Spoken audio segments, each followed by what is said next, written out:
皆さんこんばんは。ゼルダ考察の宇野と言います。新たな手強い魔物は金色系だけじゃないかもしれませんね。薬剤の目視録のネタバレを含みます。未プレイの方はお気をつけください。今回は薬剤の目視録ダウンロードコンテンツ第1弾、古代の鼓動の予想についてお話しします。まずこんな感じで進めていきますという例を挙げます。新たなプレイヤブルキャラクター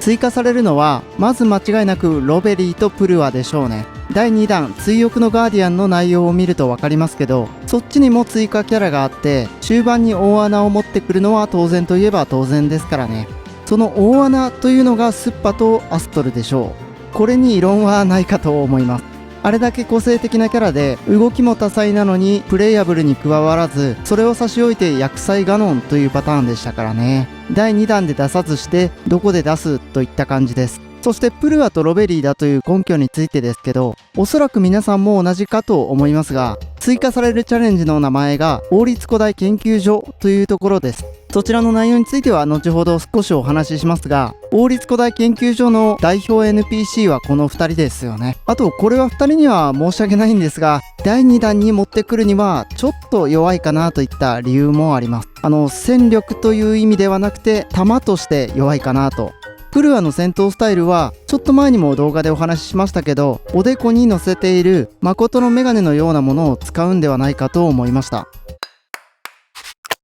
どんな風に使うかは全く分かりませんけど、それ以外にはブレワイではリコーダーっぽい笛を持っていますので、それで過去作ゼルダの歌を奏でて不思議な能力を発揮するとか、そんな感じでしょうかね。でもテラコが笛のように歌を奏でられるのに、いざプレイヤブルになってみると普通のガーディアンムーブをかましていたので、こういう複雑なものは出さないんでしょうかね。インパとの掛け合いが面白そうです。ロベリーの戦闘スタイルはどんなものになりますでしょうか。試作型チェリーちゃん的なのが出てくるんでしょうか。ロベリーに関してはどう戦うかイメージは湧きませんけど、変な英語混じりの独特な喋り方からとどめを刺す時にはデストロイって言うんでしょうね。間違いありません。ここまで第1弾の追加キャラについて話してきましたけど、僕らが薬剤の目視録をプレイする前には予想できなかった大妖精同志ミーズキョシアという例もありますから、必ずしも本編で登場しているキャラ、予想がしやすいキャラの範囲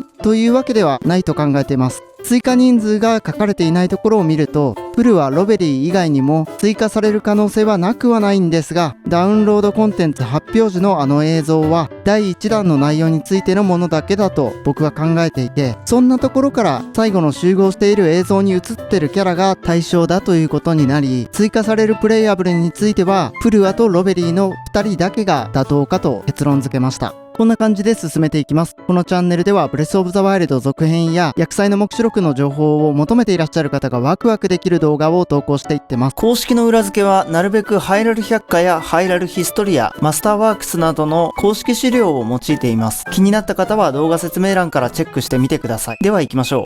本題に入る前にこの画像のことだけ話させてください。すぐに終わります。これなんですけど、右は薬剤の目視録にも登場するゾナウ遺跡の壁や扉に描かれている柱のような模様です。皆さんも見慣れたものかと思います。そして左が僕らが住む現実世界のカンボジアアンコール遺跡のレンジ状窓というものみたいです。僕は初めて知りました。そろばんみたいな形してますよね。この2つとてもよく似ていませんか？ゾナウ遺跡の壁や扉のゾナウの塔にも似た柱が並んでいるこの模様は、おそらくこれがモデルかと思います。かなり前にツイッターのフォロワーさんからアンコールワットとカンボジアというこの本を紹介していただいて、興味深くてすぐ買ってしまったんですよね。他にもスカイウォードソードの大地の神殿の中の三つ目のエンマ様みたいなものがアンコールワットのカーラに似ています。カーラは日本でいうエンマ大王だそうです。スカオ HD が発売したらまた詳しく回りたいですね。ゼルダゲームのデザインのモデルはヒンドゥー教関連のものが多いと感じます。アンコール遺跡を紐解いていけばゾナウの一部にたどり着くかもしれませんね。気になった方はカンボジアに行くかこの本を手に取ってみてくださいという無駄話でした。それでは薬目ダウンロードコンテンツ第1弾の予想の続きいきましょう。新たな武器タイプアクションスタイル。あくまでブレスオブザワイルドの世界観を使ったゲームなので、そこまで離れた奇抜なものは追加されないものと思います。要するにブレワイの中にすでにあるもの、考えられるもので常に馬に乗った状態の騎馬スタイル。マスターバイクに常に乗った状態のスタイルあたりでしょうか。そして2月の任天堂ダイレクト薬剤の目視録ダウンロードコンテンツ発表の時に動画でお話ししたように、映像の最後、皆が集合する場面の最後に右端からバイクのライトのようなものが微妙に隠しながら指していることから、追加されるアクションスタイルはマスターバイクでほぼ確定だと考えています。武器タイプ、アクションスタイルというものが今あるシステムのどれに当たるかが不明瞭ですが、例えばそれが現在リンクが使える武器タイプの片手剣、両手剣、槍のような違いだとすると、移動に使うものがリンクの足からマスターバイクに変わって、乗ってるリンク自体が固定の専用武器で戦うというよりも、マスターバイク自体に攻撃方法が備わっていて、いろんなバリエーションの攻撃ができるようになるとも考えられますよね。さっき挙げた武器たちは武器と武器を合成して強化することができましたよね。その流れからすると、現在のプレイヤブル、テラコや薬剤ガノンのネジの付け替えのように、マスターバイクのパーツになるものを拾って付け替えたりすることで、バイクをカスタマイズしながら強くしていくという感じになるんでしょうか。まあでもそもそも新たなアクションスタイルという言葉をどう解釈していいかわからないので、情報が出るまでは妄想するしかありませんね。新たなチャレンジ、王立古代研究所。ダウンロードコンテンツ第2弾、追憶のガーディアンの内容が細かく予想できるようなものにはならないと思いますので、あくまで王立古代研究所周りのミニチャレンジがいくつか追加されるって感じだと思います。ロベリーとプルは2人分の強化のためのチャレンジも追加されるので、相当な数になるんじゃないでしょうか。そしてほぼ見せてくれなかった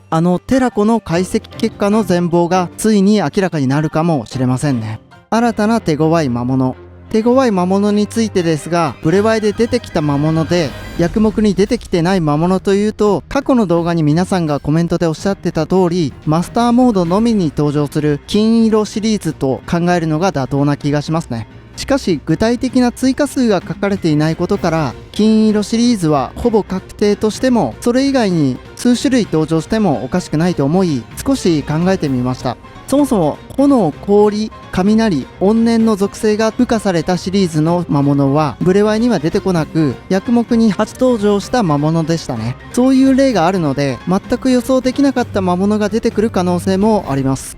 例えば既存のステージに単に追加されるだけじゃなく、今さっき話した新たなチャレンジ、王立古代研究所に関連した魔物の可能性も高いです。例えばガーディアン系の魔物が追加されるとかですね。いや、忍耐放送まであと1週間ほどです。ここまでは意外と早かったですけど、ここから期待が高まっていくと意識しちゃってなかなか時間が経たないかもしれません。ちょっと忘れてるくらいがちょうどいいかもしれませんね。当日はアベイラブルナウを待ちましょう。というわけで今回は以上です。この動画を楽しめた方は2秒ほどいただいて高評価ボタンをポチッと押していただけると、また動画作りを頑張れますので、ぜひお願いします。ご視聴ありがとうございました。